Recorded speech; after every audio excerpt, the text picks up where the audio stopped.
बिस्मिल्लाहिर्रहमानिर्रहीम। This is Talha Jalil Khan. Welcome to my YouTube channel. और आज का जो हमारा काबिल ज़िक्र टॉपिक है दैट इज़ म्यूटेशन, जो हमने आज काबिल ज़िक्र में लेकर आना है। और देखते हैं जी इसके बारे में हम क्या क्या डिस्कस कर सकते हैं। म्यूटेशन, वैसे तो म्यूटेशन बहुत सी किस्मों की होती है, लेकिन यहाँ पे जो मैं आपके साथ डिस्कस करना चाहूँगा दैट इज़ पॉइंट म्यूटेशन। आज जो मेरा काबिल ज़िक्र टॉपिक रहेगा वो पॉइंट म्यूटेशन का रहेगा। तो पॉइंट म्यूटेशन होती क्या है? बेसिकली डीएनए है हमारे सेल में, उसकी एक सीक्वेंस है न्यूक्लियोटाइड की। अगर वो न्यूक्लियोटाइड की सीक्वेंस चेंज हो जाए दैट इज़ म्यूटेशन। अब वो चेंज कई किस्मों की हो सकती है, ठीक है। डीएनए की सीक्वेंस में अगर किसी किस्म की चेंजेस आ जाएं तो इसे हम म्यूटेशन कहेंगे, ठीक है। तो हमने वो चेंजेस भी देखनी है, उनके साथ साथ उनके इफ़ेक्ट्स भी देखने हैं। तो इसे हम पॉइंट म्यूटेशन कहते हैं, ठीक है। कि हमारा ये मानना है कि ये डीएनए है लेट्स से, ठीक है, और ये इसकी सीक्वेंस है लेट्स से। अगर हम मान लें कि ये डीएनए की सीक्वेंस है, adenine adenine, thymine, guanine guanine guanine, इसके opposite thymine thymine, adenine, cytosine cytosine cytosine, ये डीएनए की सीक्वेंस है। अब अगर ये सीक्वेंस में किसी किस्म का चेंज आ जाए तो इसे हम पॉइंट म्यूटेशन कहेंगे या इसे हम म्यूटेशन कहेंगे। अच्छा, अब अगर डीएनए की सीक्वेंस में चेंज आता है तो इसका क्या इफ़ेक्ट हो सकता है? देखिए जी, अगर डीएनए की सीक्वेंस में चेंज आया तो डीएनए से बनता है मैसेंजर आरएनए, उसमें चेंज आ जाएगा। मैसेंजर आरएनए से बनता है प्रोटीन, प्रोटीन में चेंज आ जाएगा, क्योंकि मैसेंजर आरएनए के हुक्म के मुताबिक अमाइनो एसिड्स आपस में जुड़ती हैं। ये ट्रांसक्रिप्शन और ट्रांसलेशन का टॉपिक है बेसिक लेवल पे, तो वो आपने मद्देनज़र रखना है कि अगर डीएनए की सीक्वेंस में चेंज आया तो मैसेंजर आरएनए की सीक्वेंस में चेंज आएगा।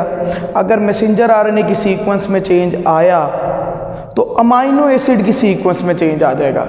अगर अमाइनो एसिड की सीक्वेंस में चेंज आया तो प्रोटीन में चेंज आ जाएगा, और प्रोटीन डी फॉर्म या गलत बन जाएगी और वर्किंग में नहीं रहेगी, जैसे सिकल सेल एनीमिया जैसी बीमारियां हमें देखने में आती हैं, ठीक है। तो प्रोटीन डैमेज हो जाएगी अगर ये म्यूटेशन हो गई। अच्छा, लेकिन एक एक्सेप्शनल केस हमें दिखाई देता है। एक्सेप्शनल केस का मतलब ये है कि एक म्यूटेशन है जिसे हम साइलेंट म्यूटेशन कहते हैं। साइलेंट म्यूटेशन का मतलब ये है जी कि म्यूटेशन तो हुई है लेकिन उसका प्रोटीन के ऊपर कोई असर नहीं आया। डीएनए में चेंज तो आया है लेकिन प्रोटीन पे कोई फर्क नहीं पड़ा, ठीक है। ऐसी म्यूटेशन को हम साइलेंट म्यूटेशन कहते हैं। जैसे समझिएगा, ये हमारे पास डीएनए की सीक्वेंस है, मिसाल के तौर पे टीटीसी। इस सीक्वेंस के ऑपोजिट बना है मैसेंजर आरएनए एएजी। अब ये जो एएजी मैसेंजर आरएनए के अंदर बना है, ये एक अमाइनो एसिड लाने का जिम्मेदार है लाइसिन, ठीक है। लाइसिन इसके हुक्म पे आता है और अमाइनो एसिड जुड़ के प्रोटीन बनाता है। अच्छा, ये तो हो गया नॉर्मल केस। अब साइलेंट म्यूटेशन क्या है? मिसाल के तौर पे डीएनए की सीक्वेंस नॉर्मल सीक्वेंस थी टीटीसी, म्यूटेशन आई, सी के बदले क्या आ गया? टी। डीएनए में सी के बदले क्या आ गया? टी। अब मैसेंजर आरएनए क्या बना? ए और टी के ऑपोजिट भी ए। लेकिन मज़े की बात यह है कि ये सीक्वेंस भी लाइसिन अमाइनो एसिड लाने के लिए ही है। तो चेंज तो आया लेकिन अमाइनो एसिड वही आया, क्योंकि मैसेंजर आरएनए की कई सीक्वेंसेस ऐसी हैं जो एक से ज़्यादा सीक्वेंसेस अमाइनो एसिड लाने की जिम्मेदार होती हैं, एक ही अमाइनो एसिड लाने की कई सीक्वेंसेस जिम्मेदार होती हैं। तो इसी तरह लाइसिन इसके हुक्म से भी आता है, लाइसिन इसके हुक्म से भी आता है। तो डीएनए में चेंज तो आया लेकिन मैसेंजर आरएनए में चेंज आया, लेकिन अमाइनो एसिड में कोई चेंज नहीं आया और प्रोटीन नॉर्मल ही बनेगी। ऐसी म्यूटेशंस को हम कहते हैं साइलेंट म्यूटेशंस, ठीक है। इससे तो कोई फ़र्क नहीं पड़ा, तो ये एक एक्सेप्शनल केस है। अब हमने वो केसेस पढ़ने हैं जिससे फ़र्क पड़ेगा। टाइप्स ऑफ म्यूटेशन, 3 तरह की म्यूटेशन आपके साथ मैं जिक्र करना चाहूँगा।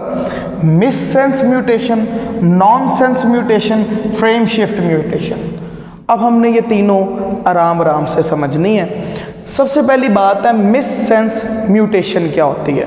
देखिए, सब्स्टिट्यूशन इन बेस, मतलब डीएनए की सीक्वेंस में किसी किस्म का चेंज आए, उसकी वजह से सब्स्टिट्यूशन इन अमाइनो एसिड, और अमाइनो एसिड भी चेंज हो जाए। जैसे कि हम पहले जिक्र कर रहे थे कि अगर सीक्वेंस में चेंज आएगा तो अमाइनो एसिड में चेंज आ जाएगा। तो वही मैं आपके साथ जिक्र करना चाह रहा हूं कि अगर डीएनए की सीक्वेंस में चेंज आए और अमाइनो एसिड में भी चेंज आ जाए तो प्रोटीन गलत पैदा हो जाएगा। ऐसी म्यूटेशन को हम मिस सेंस म्यूटेशन कहते हैं। जैसे देखिएगा, डीएनए की नॉर्मल सीक्वेंस क्या चल रही है, टीटीसी, वही मैंने एग्जांपल लिया है, टीटीसी। मैसेंजर आरएनए बनेगा एएजी, जिसकी वजह से क्या आता है, लाइसिन अमाइनो एसिड। अब म्यूटेशन आई है, देखें, इस टी की जगह सी आ गया, साइटोसिन आ गया। अब मैसेंजर आरएनए बनेगा एजीजी। अब ये जो सीक्वेंस है मैसेंजर आरएनए की, ये आर्जिनिन नाम के अमाइनो एसिड लाने की है।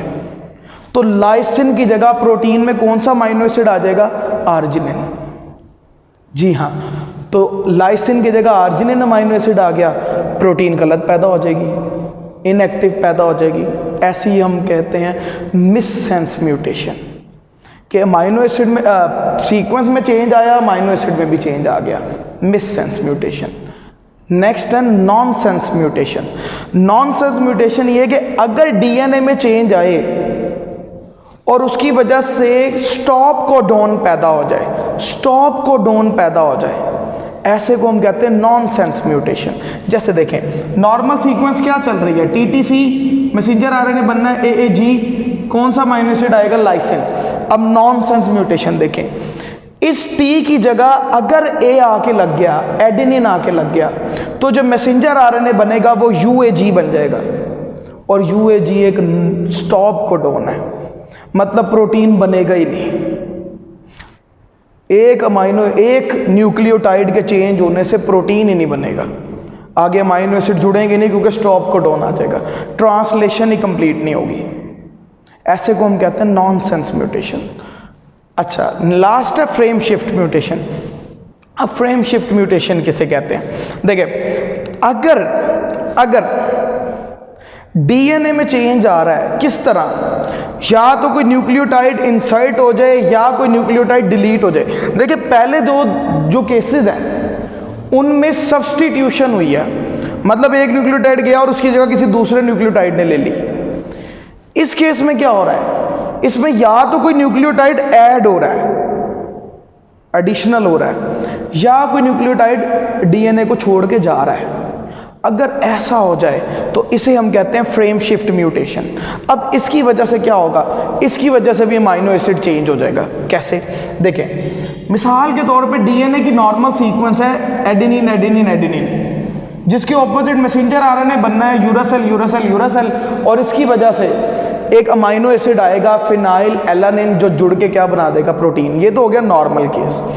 अब फ्रेम शिफ्ट म्यूटेशन क्या है, देखिए, मिसाल के तौर पे डीएनए की एडेनिन एडेनिन एडेनिन की अगली सीक्वेंस थी ये साइटोसिन साइटोसिन। अब फ्रेम शिफ्ट म्यूटेशन क्या है, इस एडेनिन, अगर ये एडेनिन निकल जाए, डिलीट हो जाए, तो अब जो सीक्वेंस कहलाएगी वो एडेनिन एडेनिन और साइटोसिन की सीक्वेंस कहलाएगी, और उसके ऑपोजिट मैसेंजर आरएनए बनेगा यूरासिल यूरासिल और ये गवानिन।